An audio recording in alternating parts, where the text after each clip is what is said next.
মা, তোমার জামাই আমার আজকে আবার মারছে। আমি ওর সাথে আর থাকতে পারবো না। একটু ধৈর্য ধর মা, সব ঠিক হয়ে যাবে, একটু ধৈর্য ধর। মা, আর কত ধৈর্য ধরতে বলো বলো তো।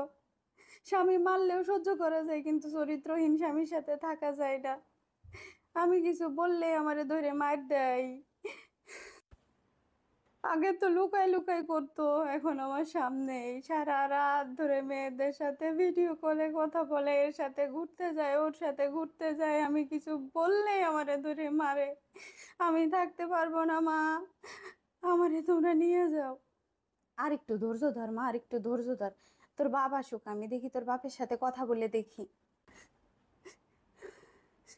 মা, তোমরা কিছু একটা করো মা, আমারেও মারতে মারতে মেরেই ফেলবে। তোমরা বললে ধৈর্য ধর, ঠিক হয়ে যাবে, বাসে গাছা নে, ঠিক হয়ে যাবে। বাসে গাছা নিলাম, কিন্তু ঠিক হলো না মা।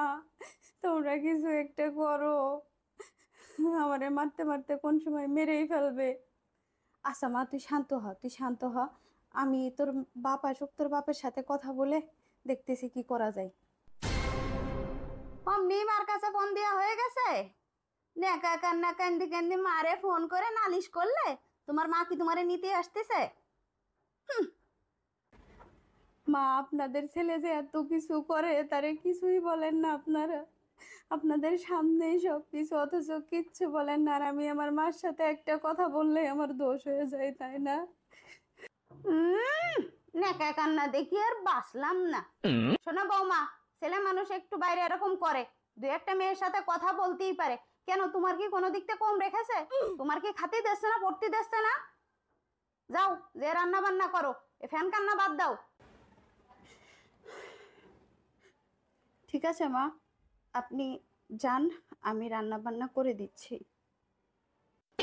কি রে মা, তুই চলে আইসিস কেন? কি হয়েছে তোর? কাঁদিসিস কেন তুই মা? কি হয়েছে? মারে বল। মা, আমি আর ওখানে যাব না, ওর সাথে আমি আর সংসার করব না মা। অন্য মেয়েদের সাথে সম্পর্ক করে আমি আজকে হাতে নাতে ধরে ফেলছি। হ্যাঁ, কত বড় সাহস গোলামের পুতের, আমার মেয়েরে রেখে অন্য মেয়েদের সাথে সম্পর্ক করে। চল আমার সাথে থানায় চল, আজকে ওরে নারী নির্যাতন মামলা দেব। ওর কত বড় সাহস, ওর গোষ্ঠী শুদ্ধ আমি জেলের ঘানি টানাবো। হ্যাঁ মা, আমি ওর সাথে আর সংসার করব না। সংসার করা লাগবে না, তোরে কি বিয়ে দিছি আমি? আমার ভাত কাপড়ের অভাব হয়েছে আমার বাড়ি যে তোরে ওইখানে বিয়ে দিয়ে এইগুলো আমি সহ্য করব? জীবনেও না। চল আমার সাথে থানায় চল। কত বড় সাহস! আরে আরে, আরে আপা, কান্না করছেন কেন? ছেলে মানুষ একটু বাইরে এরকম করে, একটু ধৈর্য ধরতে হয়। এতে মন খারাপ করার কিছু নেই। কি বলেন মা? ছেলে মানুষ তো বাইরে একটু এরকম করতেই পারে। তারা ছেলে মানুষ, তাদের সব কিছুর অধিকার আছে। তাই বলে কি শ্বশুর বাড়ি থেকে চলে আসতে হবে আর মায়ের কাছে এসে নালিশ করতে হবে? আর কি বলেন মা, থানায় যাবেন কেন? আপনার মেয়ের শ্বশুর বাড়ি না ওটা? আপনিই তো আমাকে বললেন যে মেয়েদের একটু ধৈর্য ধরতে হয়, ছেলে মানুষ বাইরে একটু এরকম করে।